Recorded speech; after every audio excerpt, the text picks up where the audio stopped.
Dios les bendiga, mis hermanos. Es un privilegio que nos estén acompañando en el estudio de las Escrituras. El pastor que expone es el pastor Javier Soria Herrera. Él es pastor de la congregación Yobel.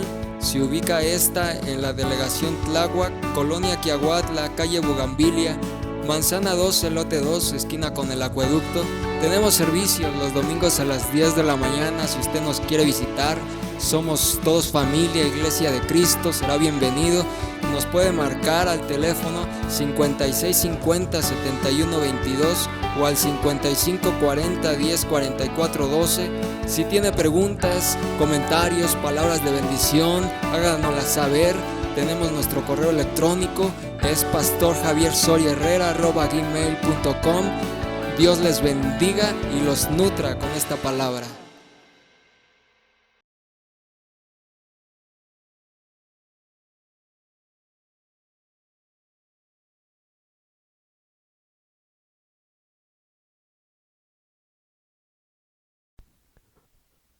Reciban un cordial saludo, un fuerte abrazo y grande bendición de parte de la Iglesia de Cristo Yobel. Yo soy el pastor Javier Soria Herrera y hoy quiero compartir con ustedes el tema que es la continuación del anterior que yo denominé Lucero.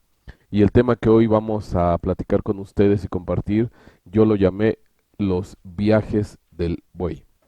Pero antes de entrar en materia y en el desarrollo del tema, déjeme darle un pequeño anuncio.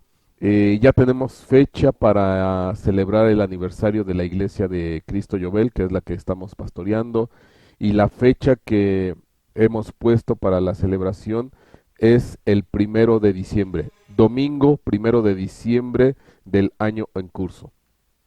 Si usted está interesado, si usted quiere venir y compartir y disfrutar con nosotros de este aniversario, pues yo lo recibiremos, todos aquí la familia de Yobel lo recibiremos con mucho gusto. Yo nomás le pediré un favor, ahí en los correos que salen al principio del video, si usted me puede mandar un correíto de que esté interesado en venir, pues más que nada para hacer un pequeño cálculo de lo que vamos a requerir en cuanto a alimentos y personas que quisieran venir. No quisiéramos mal atenderle o fallar en cuanto a quedar cortos en el alimento y en las sillas. Entonces usted puede checar ahí los correos al inicio cuando empieza el video. Ahí están los correos. Yo le pediría que me enviara el correo a pastorjaviersoriaherrera@gmail para pues poder estar enterado y más o menos hacer un sondeo de cuántos habrán de venir. Amén. Y bueno, pues vamos a entrar en tema. Vamos a hacer una oración para que nuestro Señor Jesucristo, el Espíritu Santo, nos bendiga para poder exponerlo. Señor Jesucristo, te damos gracias, Espíritu Santo, Padre del cielo. Te pedimos que nos des la guianza, la dirección, la sabiduría para poder exponer y compartir este tema. Dirígenos y guíanos y que pues sea de acuerdo a tu perfecta voluntad y que sea en bendición para todos aquellos que habrán de escucharlo y de verlo. En el nombre de Cristo Jesús te damos muchas gracias, Padre. Amén y amén. Bueno, vamos a entrar en tema. ¿Por qué el nombre del tema, los viajes del buey? Vamos a recordar parte de lo que vimos en el estudio anterior que lo llamé Lucero. Vamos a leer dos versículos, Ezequiel 1:10 y Ezequiel 10:14. Ezequiel 1:10 dice: y la forma de sus caras eran como la cara de un hombre, los cuatro tenían cara de león a la derecha y cara de toro a la izquierda, y los cuatro tenían cara de águila. Cuando leemos Ezequiel 10:14, y tenían cada uno cuatro caras. La primera cara era la cara de un querubín, la segunda la cara de un hombre, la tercera la cara de un león, y la cuarta la cara de un águila. Y cuando hacemos la comparación entre Ezequiel 1:10 y Ezequiel 10:14, notamos ahí una pequeña diferencia, porque en ambos pasajes o versículos pues se mencionan al león, se mencionan al hombre o la cara de hombre y se mencionan al águila. Pero hay una diferencia, porque Ezequiel 1:10 menciona toro y Ezequiel 10:14 menciona querubín. Entonces hacen un pequeño cambio. Y esto pues es de parte de Dios una pista que Dios nos da para entender qué es lo que pasó con este toro que en un momento dado lo quitaron y después pusieron querubín, siendo querubín de alguna manera el término general porque el querubín representa pues distintos tipos de animales. Y bueno, tendremos que hacer ya un tema propiamente para poder dilucidar, compartir, pues quién fue el querubín que quedó en lugar del toro. Ahora, recordando un poco también de lo que vimos la vez pasada, cuando analizamos la palabra toro, de la concordancia Strong, la 7794 Shore, que viene de 7788, dice buey como viajero. Y se traduce becerro, buey, toro, tocar, vaca, pared. O sea, tiene varios significados. Entonces, algunas traducciones ponen toro, otras traducciones ponen becerro, otras traducciones ponen buey. Y cualquiera de las tres aplica. Pero dice ahí que viene de la 7788, de este buey que es viajero. ¿Por qué se dice viajero? 7788 nos dice propiamente volver, o es decir, viajar alrededor como prostituta o comerciante, como en tus caravanas. Entonces, de alguna manera entendemos eh, que, bueno, había bueyes en las caravanas, aparte de otros animales, borregos, camellos, etcétera. Y entonces en esas caravanas, pues iban también los bueyes, por eso se dice que era un buey viajero. Pero ya en el contexto espiritual, y si usted recuerda lo que vimos en el tema anterior, estábamos hablando de los jueces, de los Elohim que se corrompieron, del querubín protector de alas desplegadas. Bueno, desarrollamos todo ese tema y que estos jueces se prostituyeron al compaginarse o mezclarse y tener tratos con los comerciantes. Y aquí estamos hablando que en este caso, pues este buey viajero habla de que se prostituyó o comerció. Y es interesante porque esta palabra 7788 dice que viene de la 7891, que de alguna manera fue con lo que terminamos el video anterior cuando hablamos de Lucero, de ese cantor, de ese personaje que alababa, porque es interesante que la 7891 dice Shur, raíz primaria mediante la idea de pasear, tocando instrumentos musicales, cantar, cantar o cantor. Entonces, qué interesante porque habíamos mencionado la vez pasada que Lucero de inicio era un juez, que de alguna manera se corrompió al tener trato con los comerciantes, con el comercio, se dedicó a los negocios, al negocio del espectáculo, y utilizando su habilidad y sus capacidades para el canto, para la alabanza, pues aquí se dibuja toda esta historia en esta secuencia de palabras. Bueno, ¿por qué nos metemos en esto? Porque lo que yo hoy quiero juntamente con usted y yo espero poder eh, compartir con usted con claridad cuáles son los viajes del buey, de ese querubín protector, de ese juez, de ese Elohim que se corrompió, que se distorsionó, que se fue en unas caravanas, que se fue tocando, alabando, etcétera, etcétera. ¿A dónde fue? ¿Cuáles fueron sus viajes? ¿A dónde llegó? ¿O de qué manera él viajó y hacia dónde?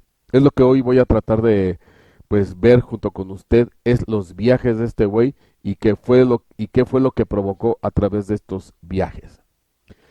Y bueno, simplemente para que quede una imagen visual, ahí yo le estoy poniendo algunas caravanas donde se ve claramente pues cómo dentro de estas caravanas pues ponen a estos bueyes aparte de otros animales, por eso es que en la palabra se menciona un buey viajero. Y estamos hablando pues de caravanas de comerciantes. Pero recordando también lo que vimos la vez pasada, hablábamos de los jueces. Salmo 82:1 simplemente para recordar, Dios está en la reunión de los dioses y en medio de los dioses juzga. Ujú. Dios está en la reunión de los dioses y en medio de los dioses juzga o en medio de los Elohim. Y yo quiero hacer mención, énfasis en la palabra dioses del segundo renglón y en la palabra dioses del tercer renglón. La primera es la de la concordancia Strong, la 410, y la segunda de la concordancia Strong, la 430, porque ambas se traducen dioses, con algunas pequeñas diferencias. Pero bueno, vamos a ver la primera, que es la 410, y cuando dice que Dios está en la reunión de los dioses, en el hebreo es Dios está en la reunión de los él. Él. Y dice ahí de la 410 en la parte de abajo, dice, en forma corta de 352, significa fortaleza, significa poderoso o todopoderoso. Ajá. Entonces Dios está en la reunión de los que tienen fuerza o fortaleza, de los que son poderosos o todos poderosos. Pero note por favor que ahí viene entre paréntesis, pero que se usa también con cualquier deidad. O sea, aplica también para cualquier deidad, para cualquier Dios, para cualquier tipo de Elohim, sea bueno, sea malo, sea de acuerdo a la voluntad de Dios o no. Ahí está muy claro. Se aplica para cualquier deidad. Ajá. De la concordancia Strong, la 410. Y es Dios fuerte, grandeza, ídolo, poder, poderoso, potentado. Son todos los nombres que terminan con él. Cuando nosotros analizamos de la concordancia Strong, la 430, que es la segunda del tercer renglón, ya esta es la que se traduce Elohim. Ujú. Y dice dioses, que esta es la que normalmente se maneja mucho, que es la que se traduce dioses en el sentido ordinario, pero especialmente que se usa para el Dios supremo. Aunque también dice ocasionalmente se aplica como forma diferente a magistrados, ángeles, dioses, jueces, reyes, poderosos. Ujú.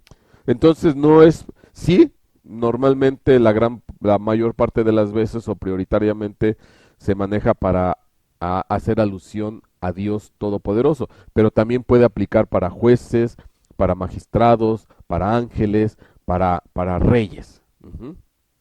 Amén. Bueno, y esto es interesante. Entonces estas dos palabras yo quiero hoy vamos a través de estas dos palabras vamos a entender varias cosas. La 410 que es él, que aplica para cualquier deidad, y la 430 que es el plural de dioses y es Elohim. Amén.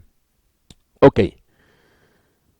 Y haciendo ya, propiamente poniéndole yo las dos palabras, arriba es la 410 él, y abajo la 430 Elohim. Ahora, ¿por qué las pongo y qué es lo interesante? Que ambas palabras empiezan con una letra que se llama Aleph. Usted recuerde que el alfabeto o alefato hebreo se escribe de derecha a izquierda. Ujú. Entonces, el primer símbolo de estas dos palabras, tanto él como Elohim, empiezan con la letra Aleph. Ujú. Ahora, ¿quién es la letra? Y ahí se la pongo en remarcadas en azul, ujú, para que usted las pueda ubicar. ¿Y por qué es interesante? Porque esta letra Aleph es la primera letra del alfabeto hebreo. Ahí está, Aleph. Ujú.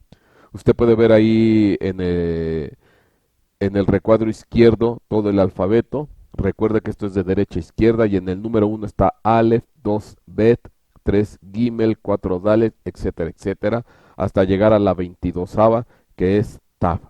Pero le pongo en grande la letra Aleph. Es más, esta primera letra da nombre a lo que se llama el alefato o alfabeto hebreo. porque desde el punto de vista hebreo se dice que siempre el primer símbolo de una palabra hebrea de alguna manera es la que conduce, la que lleva o la que impregna en el contexto y en el significado a todo el resto de la palabra. Y bueno, aquí se ve claro que esta primera letra es Aleph y da nombre al alfabeto. Ahora, y tiene que ver para Elohim y para él. Ahora, ¿por qué me meto en esto? Porque cuando nosotros revisamos el alfabeto, lo que le llaman el paleohebreo o el alfabeto más antiguo, es bien interesante porque la primera letra Aleph, su pictografía o su símbolo que le representa es una cabeza de toro o de buey. Ujú. Ahí está claro, usted lo ve, es un buey. Puede ser toro, puede ser buey, becerro, etcétera, etcétera, ¿no? Y entonces, ¿esto por qué es interesante? Porque estábamos hablando, lo que estamos tratando de aquí de dilucidar, de comprender por qué en Ezequiel 1:10 se menciona la palabra toro cuando se describen a los querubines y por qué en Ezequiel 10:14 ya no aparece la palabra toro y aparece sí la palabra querubín, pero de alguna manera genérica. Y yo le comentaba la vez pasada y que por qué se hacía eso. Bueno, yo le decía pues es que pues el buey se fue de viaje, se fue de comercio, se fue en caravanas, se fue a cantar, a danzar, etcétera, etcétera. Este es el buey el Elohim o el juez que se fue de viaje. Pero ahí significa líder, fuerza, poder, potencia, existencia. Ujú. Entonces, ¿qué quiere decir? Que si esta es la primera letra que representa al alfabeto hebreo y es la primera letra que de alguna manera, que da comienzo a las dos palabras El y Elohim, pues obviamente estamos hablando de los jueces Elohim, de los dioses Elohim, pues son de alguna manera líderes, son cabeza, son potentados, son magistrados, son líderes y tienen poder, tienen potencia, tienen capacidad. Entonces, de alguna manera aquí se deja ver la influencia en el contexto del significado de la palabra. Ahora, ¿por qué nos involucramos en esto? Bueno, vamos a tratar de averiguar, pues, a dónde se fue de viaje el querubín protector o la estirpe representada por los toros o por los bueyes. Vamos a tratar de ver a dónde se involucraron, a dónde se metieron y qué hicieron. Y bueno, después de esta pequeña introducción, vamos a leer Ezequiel capítulo 1, versículo 1. Dice, sucedió que en el año 30, al quinto día del cuarto mes, estando yo entre los desterrados junto al río Quebar, los cielos se abrieron y vi visiones de Dios. Esto lo narra Ezequiel. Y en aquel día 5 del mes, en el quinto año del desierto del rey Joaquín, la palabra del Señor fue dirigida al sacerdote Ezequiel, hijo de Buzi, en la tierra de los caldeos, junto al río Quebar. Y allí vino sobre él la mano del Señor. Ahora, esto porque es interesante. Resulta ser que la primera visión o el inicio de las visiones que tuvo Ezequiel fue en donde, junto al río Quebar. Ahora, ¿por qué es interesante? Bueno, vamos a ver un poquito lo que datos en cuanto al río Quebar y simplemente nos vamos a un diccionario enciclopédico y de ahí saqué este texto. Dice, las visiones de Ezequiel, que fueron 4, se produjeron durante su cautiverio en Babilonia entre los años 592 y 587 a.C.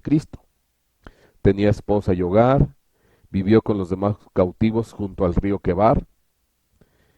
el gran canal navegable que partía del Éufrates arriba de Babilonia y atravesaba Nippur hasta el Tigris. Nippur, unos 80 kilómetros al sudeste de Babilonia, era Calne, una de las ciudades edificadas por Nimrod poco después del diluvio bíblico.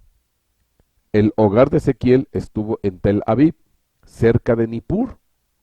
Hay en la región un caserío llamado Kibil, nombre árabe de Ezequiel. Allí tuvo su morada y allí fue sepultado, ignorándose a qué edad falleció. Bueno, y aquí se nos dan varios datos, se nos da varia información. Las visiones fueron junto al río Quebar. Ahí vivió cercano al río Quebar. El río Quebar es un gran canal, es un canal navegable que parte del Éufrates hacia ¿dónde? Hacia el Tigris. Pero en el viaje de este canal atraviesa una ciudad que se llama Nippur. Y resulta ser que esta Nippur es la Calne bíblica que edificó Nimrod. Si nosotros lo ponemos en este mapita, ahí le estoy indicando con una flecha, pues la ciudad de Nippur. Ahí lo ve, esa es la ciudad de Nippur, que en su momento era la ciudad de, se menciona en la Biblia, era Calne. Ahora, usted puede ver ahí río Tigris y río Éufrates. Entonces, el río Quebar o el canal Quebar va del río Tigris al río Éufrates. Y en la trayectoria de este canal atraviesa la ciudad de Nippur, que es la Calne bíblica. Pero también se nos dice que cercana a esta Nippur o Calne bíblica está Tel Aviv. Ahí está. Entonces son Tel Aviv y Nippur, pues son ciudades o aldeas vecinas, muy cercanas la una de la otra. Ahí se ve claramente. Ahora, nomás simplemente para dejar la constancia bíblica, cuando yo leo Génesis capítulo 10, versículo 6, dice, los hijos de Cam, Cus, Misraim, Fut y Canaán, los hijos de Cus, Seba, Ávila, Sapta, Raama y Sapteca, los hijos de Rama, Seba y Dedán. 10:8. Cus engendró a Nimrod, que llegó a ser poderoso en la tierra. Fue un poderoso cazador delante del Señor. Por tanto se dice como Nimrod, poderoso cazador delante del Señor. Y el comienzo de su reino fue Babel, Ered, Acab y Calne en la tierra de Sinar.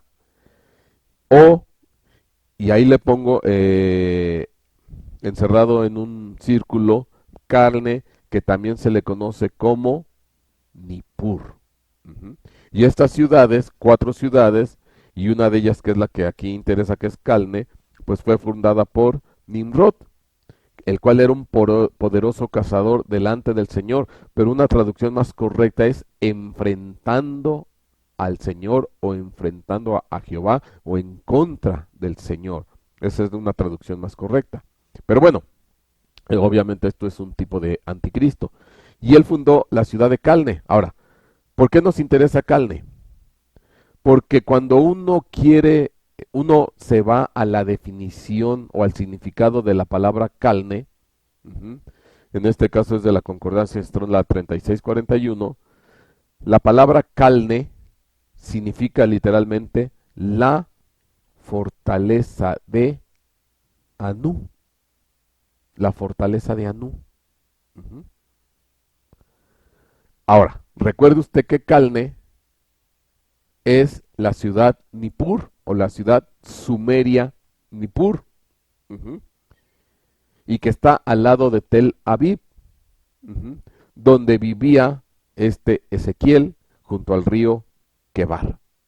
Y esta ciudad de Calne pues era atravesada precisamente por el río Quebar, y muy cercano ahí estaba la ciudad de Tel Aviv, donde estaba Ezequiel, y se llama la fortaleza de Anú. Y obviamente que si esta ciudad Calne se llamaba la fortaleza de Anú, pues es porque de alguna manera en la región pues había un culto, había una adoración al dios Anú.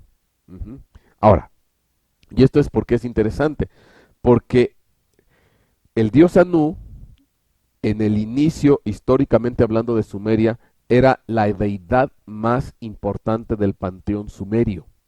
Ujú. Anu. Y los hijos de Anu son los famosos Anunnakis.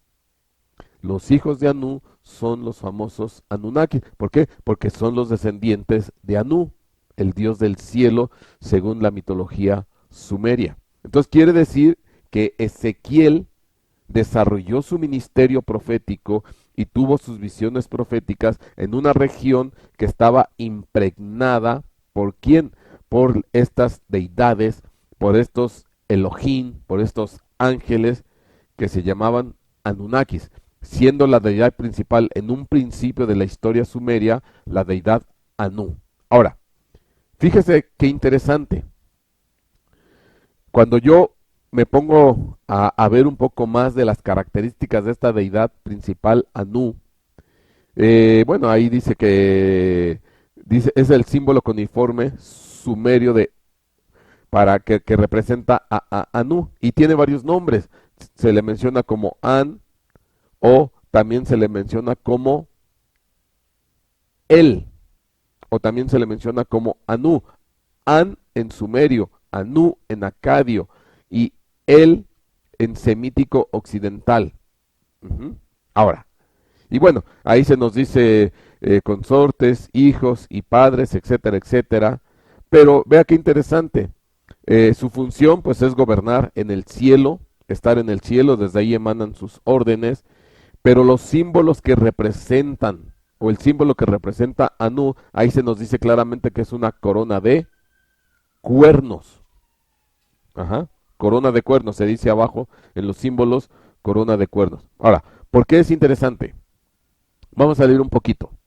Dice, en la mitología sumeria, An en sumerio, cielo o Anu en acadio, era el dios del cielo, señor de las constelaciones, rey de los dioses que vivía con su esposa, la diosa Ki, en sumerio tierra o Antú en Ancadio, en las regiones más altas del cielo. Se creía que tenía el poder de juzgar. Acuérdese que hacían los Elohim, eran jueces. Se creía que tenía el poder de juzgar a los que habían cometido delitos y que había creado las estrellas como soldados para destruir a los malvados. Su atributo era la tierra real, y su sirviente y ministro era el dios Yabrata. Ahora, fue uno de los más antiguos dioses del panteón sumerio y formaba parte de una tríada, podemos decir una trinidad, de grandes dioses junto a Enlil, el dios del aire y la atmósfera, y Enki, también conocido en acadio como Ea, dios de la tierra o de los cimientos, y era considerado como el padre y primer rey de los dioses. Entonces, Anu tiene dos hijos que son Enlil y Enki. Enlil, el dios del viento, el dios del aire, y Enki, el dios de la tierra. Entonces, Enlil y Enki son hermanos e hijos de Anu. Y dice, el equivalente semítico occidental de Anu sería el dios El. Se recuerda que habíamos dicho que de la concordancia Strong, cuando se menciona en el Salmo 82, dice Dios habita en medio de la reunión de los dioses, en la reunión de los El, y que le había mencionado que entre paréntesis estaba que aplica para cualquier deidad. Bueno, si usted recuerda, aquí está. Entonces dice aquí, el equivalente semítico occidental de Anu sería el dios El, y también parece tener equivalencia con el dios Dagón de los filisteos y fenicios. Ok, bueno, pero me voy hasta la parte final. Dice, no se conocen representaciones antropomórficas de An o de Anu. Su símbolo es la corona de cuernos, a veces sobre un toro, y su animal es el toro. Entonces fíjese, aquí estamos hablando de un Elohim o de un El, ajá, que tiene su representación como un toro. En el último párrafo hasta abajo dice, a veces se menciona que está sobre un trono, su símbolo es la corona de cuernos, a veces sobre un trono, y su animal es el toro. Entonces es interesante porque Parece ser entonces que cuando la estirpe representada por los toros se corrompió, pues se empezó a distribuir en distintos lados, en distintas regiones, en distintas religiones, o más bien empezó a formar distintas religiones, y entre ellas, algunos de esa estirpe de toros que se corrompieron, pues empezaron a formar parte de la cultura sumeria. Ahora, simplemente nada más para que usted recuerde, ahí le pongo el 410, la forma corta de 352, que es fortaleza, adjetivo, poderoso, todopoderoso, y que usa también para cualquier deidad, lo que le acabo de mencionar hace ratito. Ajá. Entonces, fíjese cómo todo va embonando. Ahora, bueno, entonces, pues ahí está. Lo que representa a Nu o su animal es el toro. Ujú. Ahora, vamos a ver un poco las características de sus hijos y vamos a empezar con Enlil. Ajá. Dice ahí, en el panteón sumerio, con cerca de 2000 dioses, según algunos autores, los dioses de la lluvia tenían una importancia capital, y además de los propiamente nombrados como dioses de la tormenta. Algunos dioses de gran importancia tenían reconocida esas potencialidades, y entre ellos encontramos a Enlil, la principal deidad sumeria, señor del viento y de la atmósfera, portador de las tablillas del destino de los hombres que recibían los apelativos de Lugal Amaru, es decir, el rey de las tormentas, y los de toro fecundante y toro potente, con lo que indicaría que Enlil era el dios del clima. Un himno sumerio lo describe así: echado en el campo, como un robusto toro montañés, sus brillantes cuernos refulgen como el sol y resplandecen como Venus en el cielo. Y fíjese qué interesante, también Enlil es representado ¿por qué? Por un toro. Ahora, aquí tenemos que hacer una pequeña aportación aparte. A este tipo de deidades se les conoce como los denominados dioses de las tormentas. ¿Por qué? ¿Por qué se les menciona como los dioses de la tormenta o de la lluvia? ¿Y por qué lo relacionan con el toro? Porque se está dando cuenta que Anu, su animal es el toro, Enlil, su hijo, lo representa también un toro, y a estos se les dice los dioses de la tormenta. Y es más, usted los ve ahí en la impresión de ahí del que se ve arriba en arcilla, donde se ve a Enlil que está sobre de un toro. ¿Por qué se les dice que son los dioses de las tormentas? Y lo relacionan con la lluvia a estos toros. ¿Por qué? Porque desde el imaginario de los sumerios en su tiempo, cuando la lluvia o hay una tormenta o cae la lluvia, pues el agua cae y a través de esa agua de lluvia llega a la tierra, penetra en la tierra, y es desde el punto de vista de ellos, se decía que el agua fecundaba la tierra para que la tierra prodigara vida. Entonces, ellos lo correlacionaban o lo relacionaban con el vigor o potencia sexual del toro, porque el toro pues es un animal que fecunda y que bueno, genera mucha descendencia. Entonces de alguna manera lo correlacionaban. Ellos decían que la lluvia era de alguna manera el semen que caía del dios Anu o del dios Enlil. ¿Para qué? Para que ese semen o lluvia se depositara en la tierra. Por eso se les conoce como los dioses de la tormenta y por eso los relacionaban con el toro. Y aquí estamos viendo a Enlil, que se le conoce como toro fecundante y toro potente. O en el himno dice, echado en el campo como un robusto toro montañés. Ahora, vamos a ver el otro hijo, Enki. Dice, seguimos leyendo. A pesar de ello, en Mesopotamia, el clima no marcaba la abundancia de las cosechas, al depender estas del limo fertilizante que depositaban los ríos al desbordarse. Esas inundaciones tan frecuentes en aquellas tierras cuasi pantanosas eran producto del carácter irascible y temible de Enlil, por lo que recibía el calificativo de toro furibundo y toro destructor. Fíjese, o sea, manejan distintas características de toro. En este caso ya estamos hablando de un toro furibundo o toro destructor. En un mito primitivo se decía que la unión marital entre Enlil y su esposa Ninlil, la diosa madre sumeria o diosa vaca, era la causante de las crecidas y el consiguiente desbordamiento del río Tigris y Éufrates, inundando las riberas y fertilizando los campos. También se dice en el mito del diluvio mesopotámico que es Enlil quien abre las compuertas del cielo para acabar con los molestos humanos.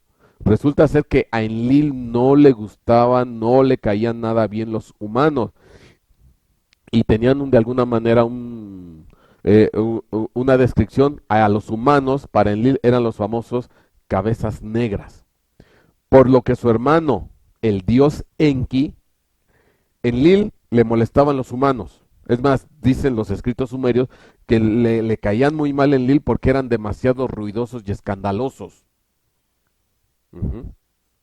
Y por eso les caía mal.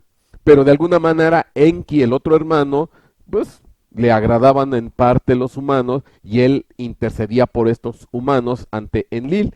Y dice ahí, por lo que su hermano, el dios Enki, señor del fundamento, he invocado como el hijo del toro, le recriminase severamente en otro himno sumerio. Bueno, entonces es interesante porque ahora a Enki, a él se le invoca o se le dice el hijo del toro. ¿Y quién es el hijo del toro? ¿Y quién es el toro, el del cual él es hijo o él es su padre? Pues es Anu. Entonces, pues aquí estamos viendo una estirpe de toros, una familia de toros en distintas formas. Entonces, ahí tiene esta tríada, Anu, Enlil y Enki, y cada uno tiene distintas connotaciones o calificativos con respecto del toro. Es por eso que muchas de las deidades de los sumerios, ya sea Anu, Enlil, Enki y otras tantas, porque hay más, normalmente los ponen ¿con qué? Con cuernos, y esos cuernos simbolizan los cuernos de toro, porque dentro de la cultura mesopotámica el toro pues era un animal sagrado. El toro representaba las deidades de las tormentas de los dioses, y cuando llovía era el semen para fecundar la tierra. Fíjese qué interesante. Y es curioso porque Dios está en la reunión de los dioses o de los El o Elohim. Y es curioso porque tanto El y Elohim, su primer símbolo es la letra Aleph, y la letra Aleph simboliza un buey o un toro. Líderes, potencia, fuerza, poder. Entonces parece ser que, bueno, no parece ser, los toros, el toro, el querubín protector, esta estirpe se fue y se empezó a meter en distintas culturas y formar distintas religiones y buscando adoración. Ahora, resulta ser, si yo le hablo de Enlil, pues resulta ser que Enlil tuvo un hijo. Ahora vamos con los nietos de Anu. Dice, Ananasin, que es otro dios, se le representaba como un anciano con cuernos y barbas de lápiz lazuli, montado en un toro alado. Esta es otra deidad. Su símbolo principal era el creciente lunar, pero también el toro, que provenía de su padre Enlil, toro del cielo, y el tripoide, que podía ser un candelero. Entonces resulta ser que Enlil engendra otro hijo, en este caso ya este sería nieto de Anu, el dios principal, que se llama Anana Sin, dependiendo si es acario o es sumerio, y también se le conoce, dice, su símbolo es la creciente lunar, pero también el toro. Y dice, se le describía como el padre de la Inanna sumeria, diosa de la vida, o la Ishtar semita, que posteriormente heredaría el cetro lunar con su esposa Ningal. Tuvo a Utu, el dios sol, en acadio Shamash. Entonces, fíjese. Anu, toro. Enlil, Enki, toros. y pues, la familia, la descendencia siguió procreando y resulta ser que el hijo de Enlil es Nana o Sin, que también lo representa el toro. Pero fijémonos ahora en el último párrafo, porque este Sin engendra otro hijo. Dice, se le describía como el padre de la Inanna Sumeria, diosa de la vida, que posteriormente heredaría el cetro lunar. Y dice, con su esposa Ningal tuvo a Utu, dios del sol, y en acadio Shamash. Entonces, Sin, hijo de Enlil, Sin engendra a Utu, dios del sol, pero que en acadio se pronuncia Shamash. Ahora, vamos a ver las características de Utu, dios del sol, o Shamash. Y aquí es donde vamos a encontrar algo bien, bien sorprendente. Hay una placa cuneiforme en piedra donde está que se le conoce como la placa del dios Sol o la placa de Shamash o de Utu, tiene los dos nombres. Dice, muestra al rey Nabu Apal Idina de Babilonia, 888 a 855 a.C. Todo esto es interesante porque esta es la región donde estuvo metido Ezequiel. O sea que Ezequiel pues estuvo de alguna manera enfrentando a Anunnakis o toros. Bueno, fíjese qué interesante. Su padre era el rey Nabu Shuma Ukin. El rey, asistido por él, un dios y una diosa aproximándose ante el dios Sol Shamash, en cuya mano derecha se aprecian los tributos de su poder divino, la vara y el nudo mágico con que ata el destino de los hombres. Sipar, hacia el 860 o 50 antes de Cristo. Y ahí nos dicen que esta placa está en el Museo Británico.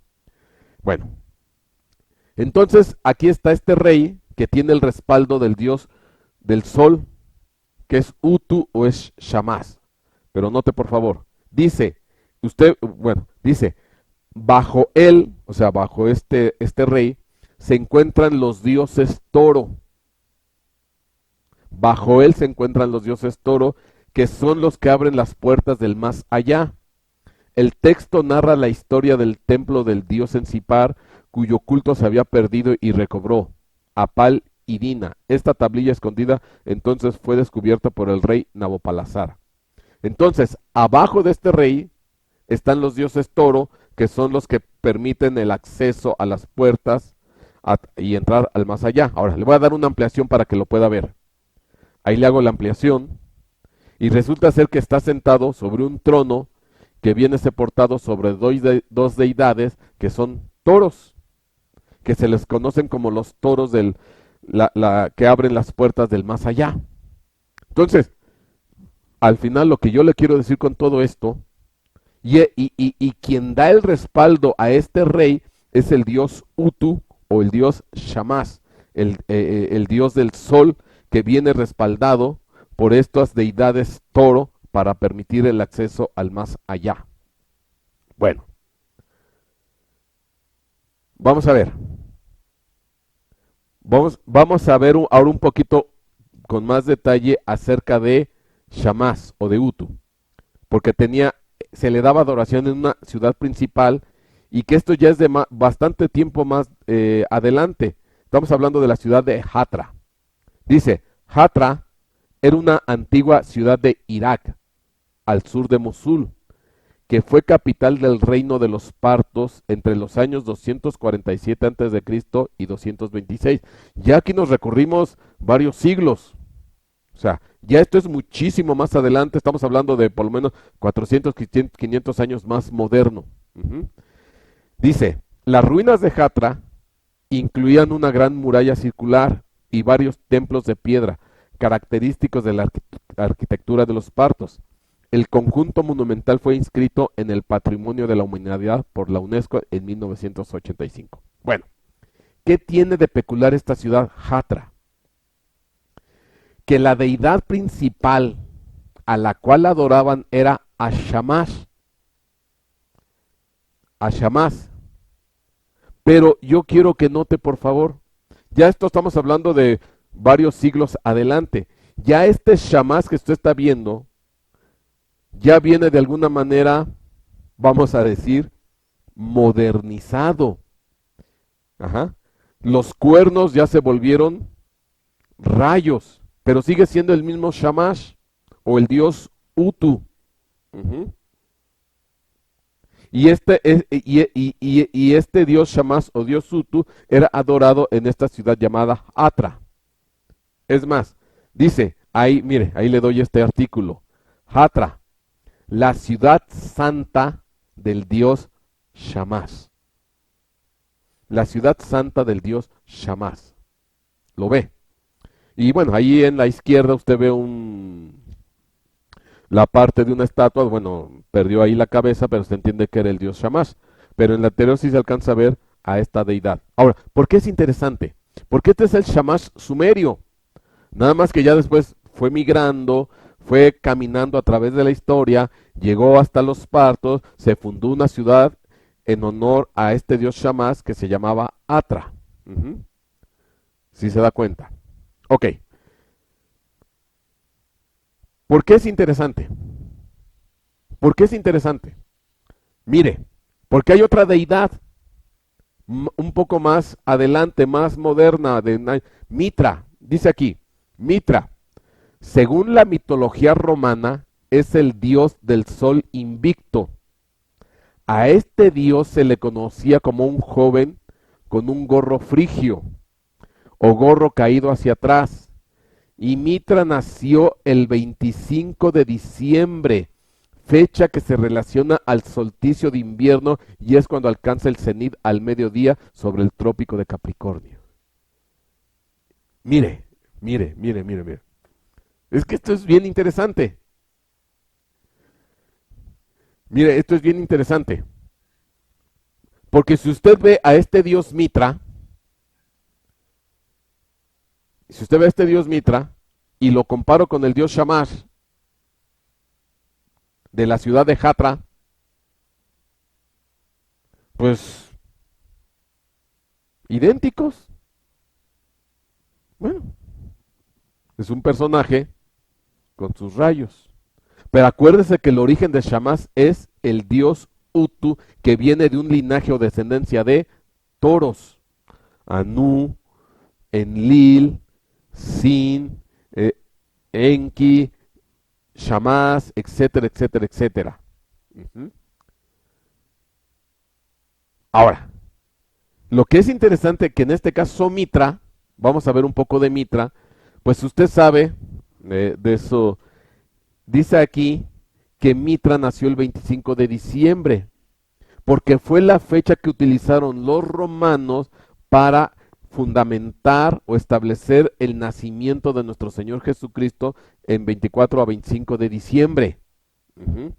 Y cuando la gente celebra esta fecha, celebra la Navidad, pues en realidad está ocupando la fecha del nacimiento del dios Mitra, porque bueno, es sabido que Jesucristo no nació un 25 de diciembre o un 24, eso no es cierto, eso no existe, pero de alguna manera empataron, dijeron que Jesucristo nació y ya de ahí viene, bueno, ya vienen todas las festividades de la Navidad y lo que nosotros conocemos, pero en realidad el origen de esto es en Mitra, el dios del sol invicto, y que es muy parecido al dios Shamash.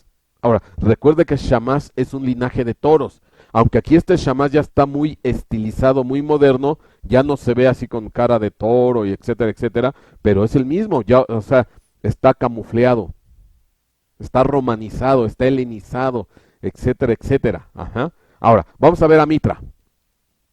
Bueno, perdón. Y ahí tiene pues a una efigie del Señor Jesucristo, pues también con sus ¿qué? pues sus rayitos.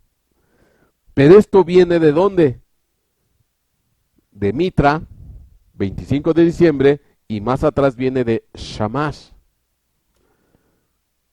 Ajá.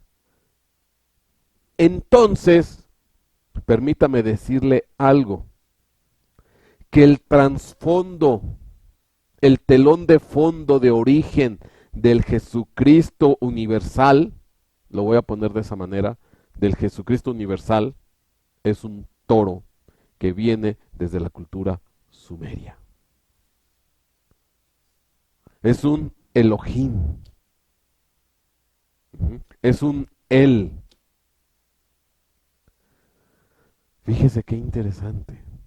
Entonces, cuando la gente celebra pues su 24 y 25 de diciembre, pues lo que está celebrando es una fecha en honor al dios Mitra, pero que tiene origen en el dios Shamash, y que Shamash pues es una estirpe de toros que vienen desde la cultura sumeria y que viene del dios Anu. Entonces, cuando en Ezequiel 1:10 y Ezequiel 10:14 quitaron al querubín, a la estirpe toro, y metieron al querubín, pues ahora entendemos por qué, porque fue una estirpe que se corrompió, que se volvió, que fundó distintas religiones, distintas culturas, y se fue corrompiendo buscando adoración hasta que encontró su acomodo ¿en dónde? En la religión universal. Vamos a leer. ¿Qué es lo que, y mire cómo esto es cierto? Este joven es la representación del dios Mitra con el gorro frigio. Ajá. Ese gorrito así como en punta, así caído.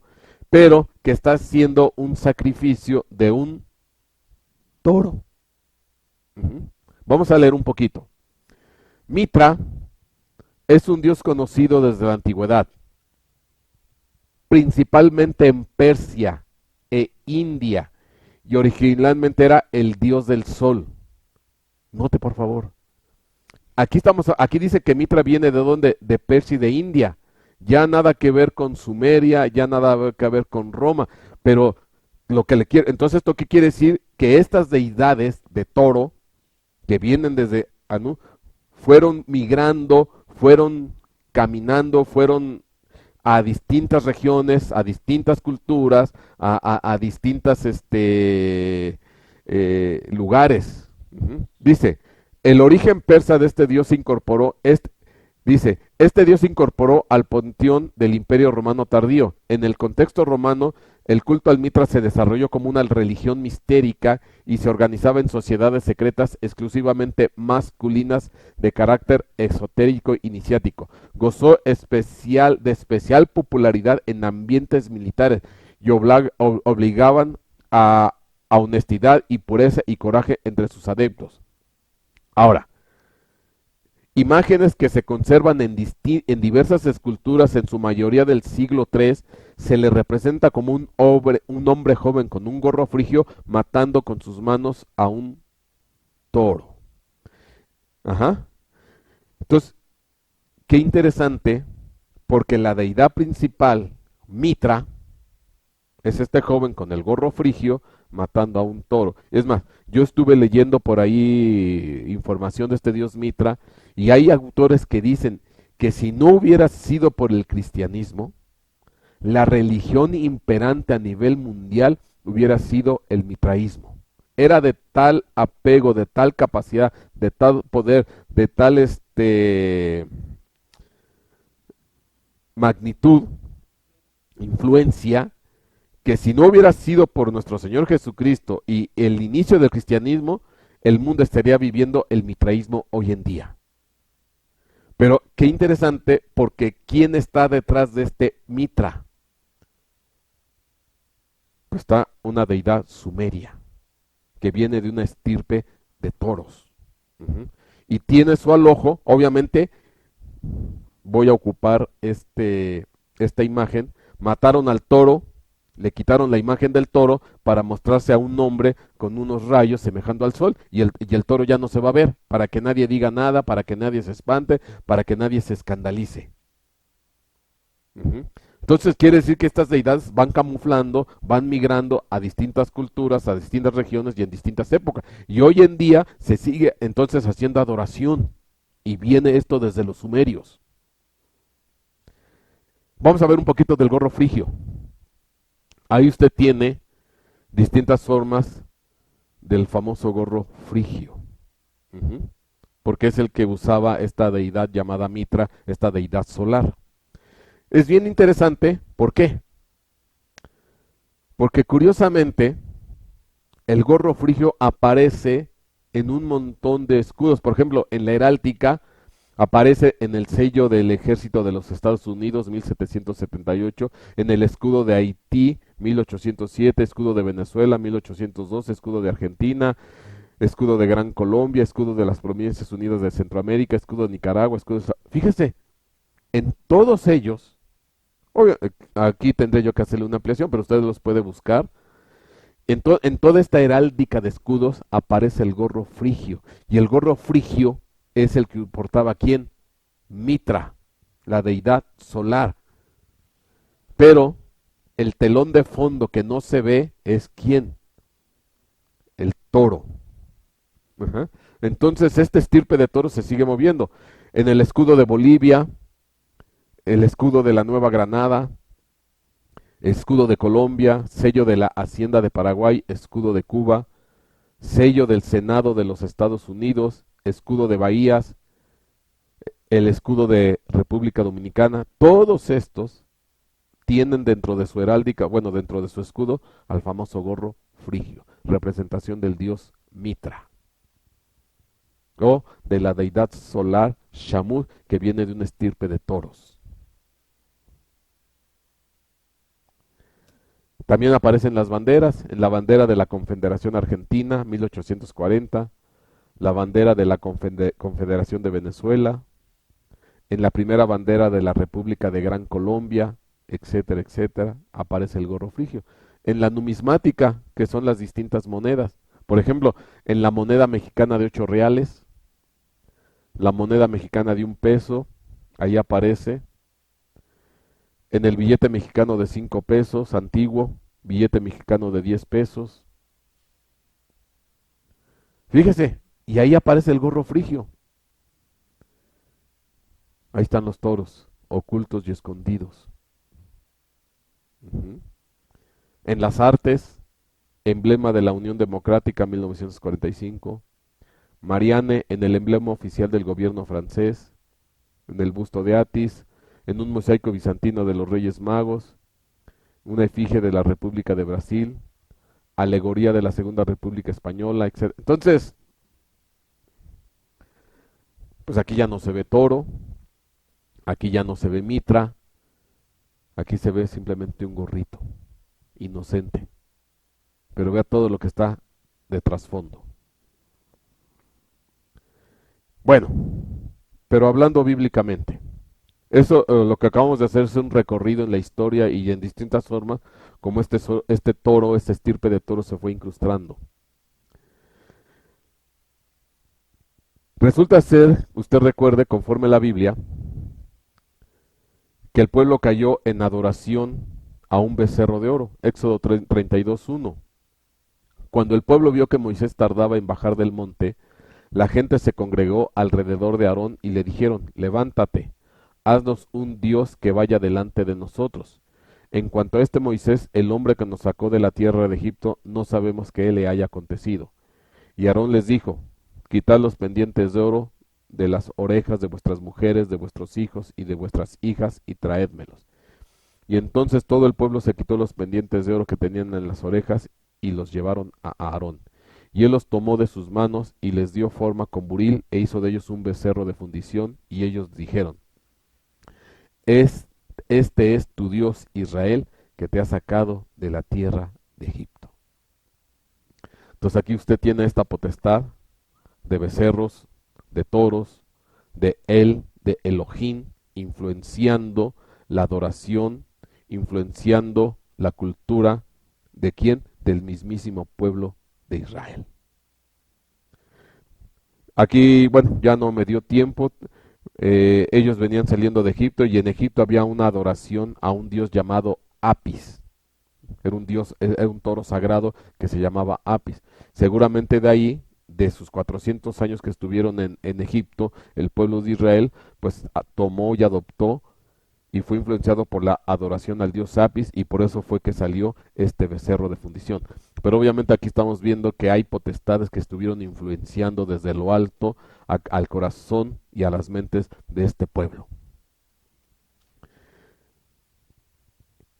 En primer libro de los Reyes 12:25, porque el problema no terminó ahí. Vea lo que pasó después, primer libro de los Reyes 12:25. Entonces Jeroboam edificó Siquem en la región montañosa de Efraín, y habitó allí, y de allí salió y edificó Penuel. Y Jeroboam se dijo en su corazón: ahora el reino volverá a la casa de David. Si este pueblo continúa subiendo a ofrecer sacrificios en la casa del Señor en Jerusalén, porque el corazón de este pueblo se volverá a su Señor, es decir, a Roboam, rey de Judá, y me mataran, y volverán a Roboam, rey de Judá. Y el rey tomó consejo, hizo 2 becerros de oro, y dijo al pueblo: es mucho para vosotros subir a Jerusalén.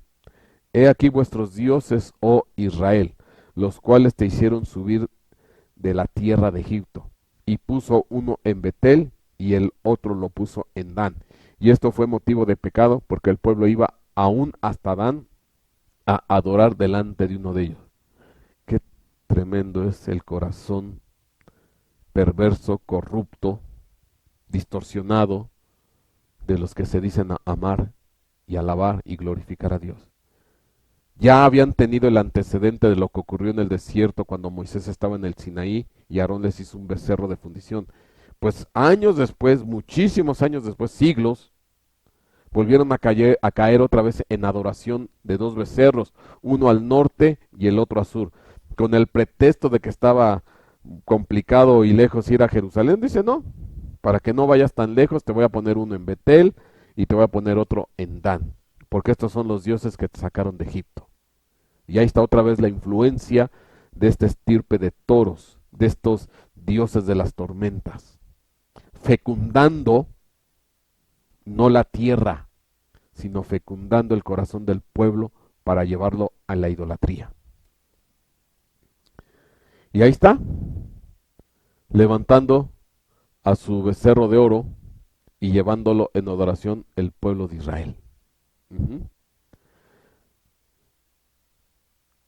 Ahora, ¿será que hoy en día siguen adorando estos becerros? Pues los que adoran al Cristo universal están adorando a este becerro. Bueno, la cosa no para ahí. Jeremías 35, Jeremías 32:35. Y edificaron los lugares altos de Baal, que está en el valle de Ben-Hinón, para hacer pasar por el fuego a sus hijos y a sus hijas en honor de Moloch, lo cual no les había mandado ni me pasó por la mente que ellos cometieran esta abominación, para hacer que Judá pecara. Entonces ofrecían en sacrificio y pasando por fuego a sus hijos en honor de ¿quién? De Moloch. Y resulta ser que Moloch pues es una efigie de un toro, el cual lo incendiaban al rojo vivo en fuego para ofrecer en sacrificio a sus hijos y pasarlos por fuego. Y este es un toro.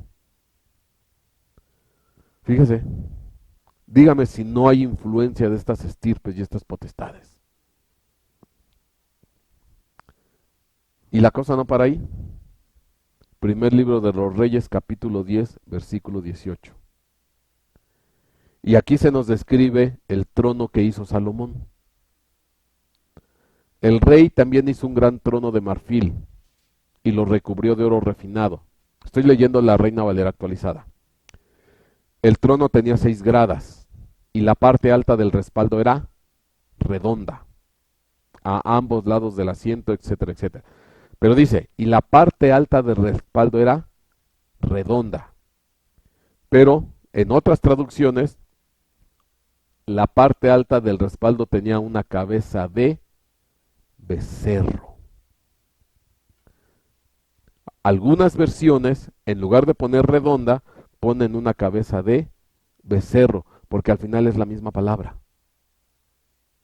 Entonces, qué interesante o qué curioso, porque el rey Salomón, que también sabemos que se corrompió, porque está estipulado en la ley mosaica que había tres cosas que no tenían que hacer los reyes: tener mucha riqueza, tener muchas mujeres y tener muchos caballos.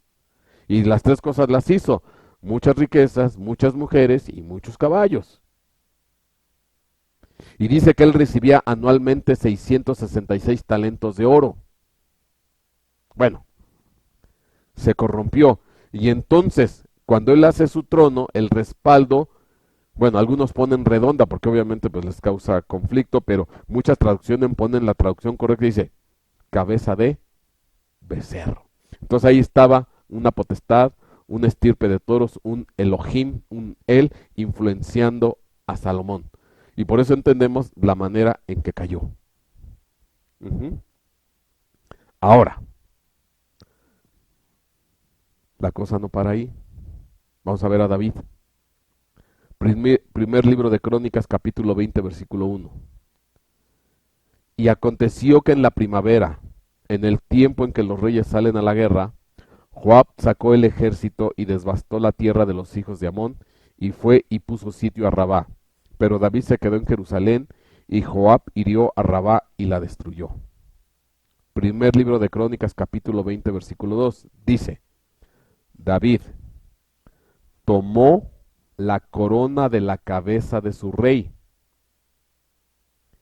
y halló que pesaba un talento de oro, y que tenía en ella una piedra preciosa, y fue puesta sobre la cabeza de David, y sacó además una gran cantidad del botín de la ciudad. Fíjese qué interesante. Dice aquí que tomaron la cabeza del rey, que pesaba un talento de oro, dígase 33 kilos, dígase 33 kilos esta grande corona, y la pusieron sobre de la cabeza. Bueno, a ver. O el rey de Rabá, porque fue el que contestaron, era un gigante cabezón, para poder soportar una corona de 33 kilos, o hay algo que aquí como que no cuadra. Por eso muchas versiones de la Biblia dicen: y David tomó la corona de la cabeza de Milcón o de Moloc. Y David tomó la corona de la cabeza del rey. La palabra rey se puede traducir Milcón o Moloc. Entonces, tomaron la cabeza del ídolo Moloc, la corona del ídolo Moloc, y ahí sí puedo entender que entonces esta corona pesaba un talento, 33 kilos, y la empotraron en la parte de atrás del respaldo, no que la cargara, porque yo no creo que haya alguien que pueda soportar 33 kilos así tan fácilmente para cargarlo cotidianamente. Lo empotraron sobre el respaldo, sobre la parte de atrás, para que quedara dando sombra o cobertura al rey. Y en este caso, vea, pues lo que hizo David, se corrompió en ese momento, tomando la corona de la cabeza del rey o de Moloc o Milcón, que pesaba un talento de oro. Afortunadamente, conforme leemos en la Biblia, pues parece que esto fue un lapsus momentáneo, no perduró, porque ya después vemos que David andaba conforme al corazón de Dios, pero aquí sí vemos que en esta parte por lo menos sí se tropezó un breve momento, sí cayó. ¿Por qué? Por la influencia de la potestad, de una potestad, de un Milcón, de un Moloc, de un becerro, de un Elohim, de un El.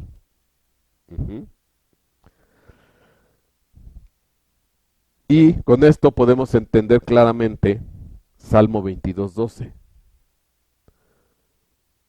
Muchos toros me han rodeado, toros fuertes de Basán me han cercado, ávidos abren su boca contra mí, como león rapaz y rugiente. Soy derramado como agua, y todos mis huesos están descoyuntados. Mi corazón es como cera y se derrite en medio de mis entrañas. Como un tiesto se ha secado mi vigor y la lengua se me pega al paladar y me has puesto en el polvo de la muerte. Y este es un salmo mesiánico, profético con respecto de nuestro Señor Jesucristo. Pero a raíz de todo lo que hemos compartido, pues hoy la iglesia de Cristo sigue rodeada por toros de Bazán, de muchas formas, de muchas maneras, de muchas situaciones. Algunos descarados, otros ocultos, otros camufleados, pero esta estirpe de toros sigue viajando, se sigue posicionando en la cultura, en las religiones, en el tiempo, en los países, en las banderas, en la simbología, pero hay un origen que viene desde atrás. Por eso de Ezequiel 1:10 a Ezequiel 10:14 omitieron ya la palabra toro para poner a la palabra querubín. Porque obviamente entendemos que esa estirpe se corrompió. Y bueno, ya para hablar algo más actual, como parte final, vamos a hablar del toro de Wall Street.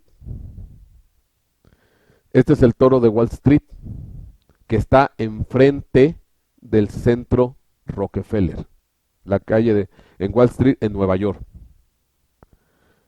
enfrente del centro Rockefeller. Y este toro pues es muy, muy famoso, es muy famoso este toro, es un toro de bronce, y pues ya se volvió toda una atracción turística, porque cientos, bueno no, yo creo que miles, si no es que tal vez hasta millones, de toda la gente que va a visitar Nueva York, pues es obligado ir a donde está el toro de Wall Street y tomarse una foto con este toro, con este Elohim, con este él. Y ahora, quiero recordarle algo.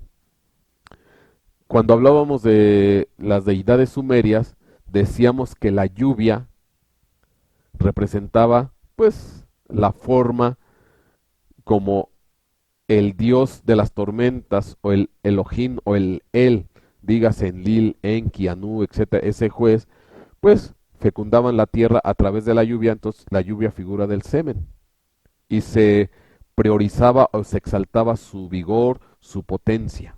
Bueno, ¿sabe cuál es la foto obligada cuando van a visitar este toro de Wall Street para que traiga suerte y abundancia?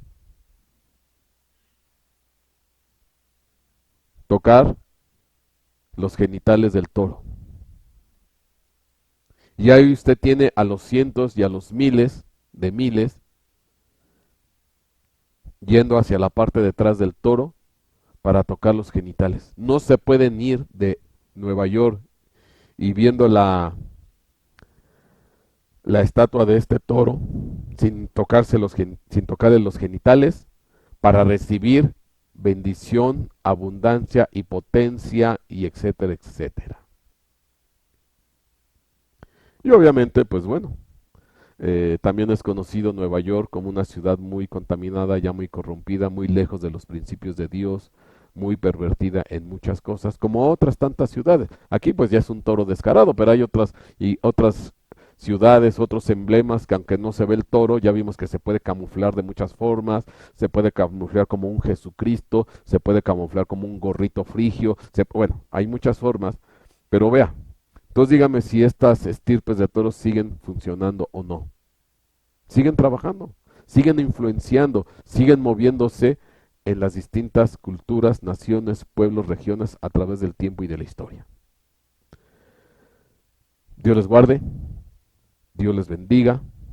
Nos vemos la próxima semana.